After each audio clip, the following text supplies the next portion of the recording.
Hey guys, I really miss reading to you, so I was hoping that we could start a read aloud. This is a really funny book. All of My Weird School books are pretty funny, but this is My Weird School Days #1. It is called Mrs. Dole is Out of Control. So I hope you enjoy it, and I'll send you a few chapters each week until we get it finished.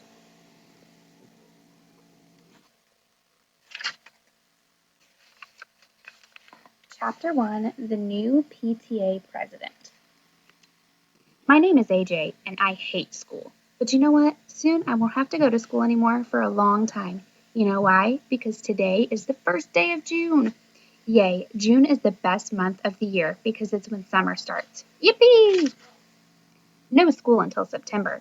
Me and the guys were putting our backpacks into our cubbies. It was Michael who started singing the best song in the history of the world. No more pencils, sang Michael, who never ties his shoes. No more books, sang Ryan, who will eat anything, even stuff that isn't food.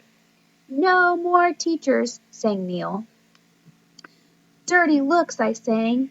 That's when Andrea came in. She is an annoying girl with curly brown hair who loves school. Andrea had on her mean face. Hey, Andrea, I said, what's with the mean face? Are you mad because school is almost over?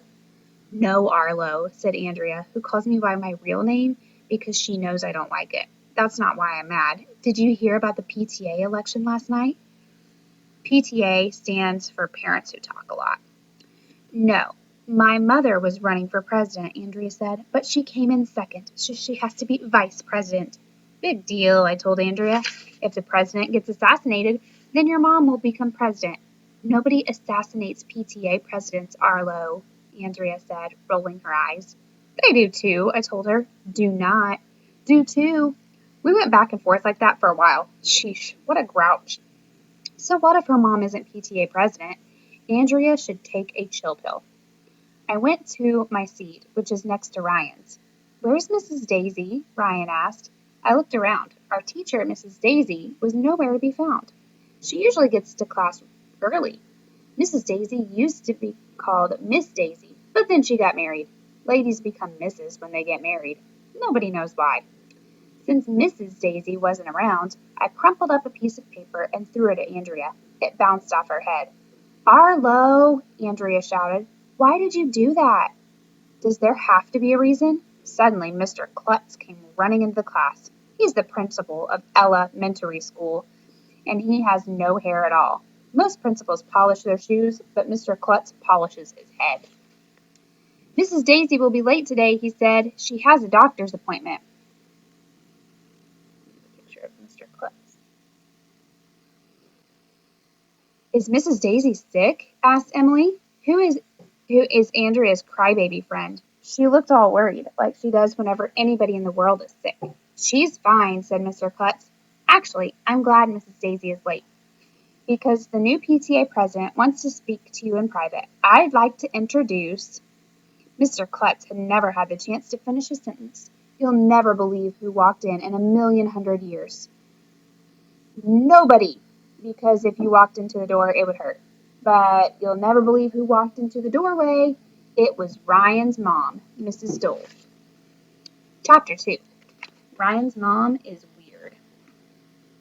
Wow, Ryan's mom is the new PTA president? Congratulations, Mrs. Dole, said Mr. Klutz. I'm sure you'll do a great job. Mr. Klutz had to go to a meeting, so he left Ryan's mom to watch us. This little star thing is called an asterisk. What a dumb word. They should just call it a star. Mrs. Dole looked a lot like Ryan, except that she's a lady and old. When she walked into our class, Ryan hid under his desk. I couldn't blame him. That's what I would do if my mom walked into class. Parents should never come into your class unless it's your birthday and they're bringing cupcakes for everybody. That's the first rule of being a kid. Wow, the president of the PTA is important, I whispered to Ryan. That's almost like being president of the United States. Ryan slid further under his desk. Andrea crossed her arms and said, humph. Whenever somebody crosses their arms and says, humph, it means they're mad. Nobody knows why.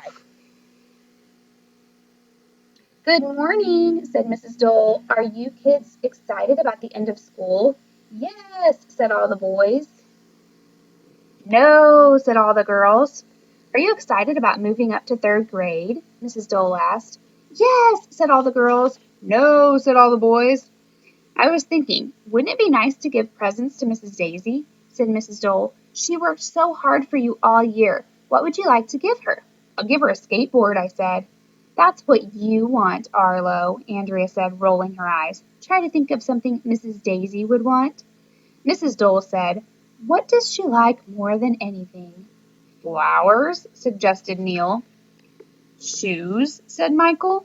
Suddenly, I got the greatest idea in the history of the world. Bonbons, I shouted. Yeah, bonbons, everybody agreed. Bonbons are yummy chocolate treats. Mrs. Daisy eats them all the time. Well, not while she's taking a shower. That would be weird. She told us she could eat a whole box of bonbons in one sitting. Everybody thought giving Mrs. Daisy bonbons was a great idea. Neil said that I should get the Nobel Prize. That's a prize they give out to people who don't have bells. Okay, your homework is to buy a present for Mrs. Daisy and bring it to school tomorrow, Mrs. Dole said. Any questions? Are we going to get more homework in third grade? Asked Emily. I'm not sure, Mrs. Dole said. Next year you'll be learning the multiplication tables, and you're going to learn all about... Mrs. Dole didn't get a chance to finish her sentence because that's when the strangest thing in the history of the world happened. She started crying.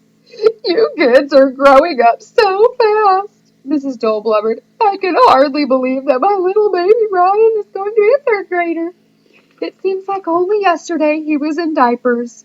Everybody looked at Ryan, who was still hiding under his desk. You wore diapers yesterday? I asked him. Mrs. Dole continued, I remember when all my baby Ryan could say was goo goo gaga, and all he could do was pee. I had to wipe his little bottom for him, and now look at him. Everybody looked at Ryan. Mrs. Dole grabbed a tissue from Mrs. Daisy's desk and blew her nose into it. Into the tissue, that is. Blowing your nose into a desk would be weird. I'm sorry I get so emotional over my baby, she said, as she ran out the door. Is she gone? Ryan asked. Yeah, you can come out from under your desk now, Michael said. Your mom is weird, I told Ryan. I know, he replied. She goes overboard a lot. She jumps out of boats, I asked. That's really weird. There were no grown-ups in the room, so I got up and shook my butt at the class. Some of the kids laughed. Then me and Michael and Neil teased Ryan for all that peeing he did when he was a baby. That's what all babies do, Arlo, Andrea said. Well, I'm never having a baby, I told her. You can't have a baby, Arlo, Andrea said. You're a boy. Whew, that was a relief. If babies just pee all day, I wouldn't want to have one anyway. We had to stop talking about peeing because guess who came in the room at that very second? It was Mrs. Daisy.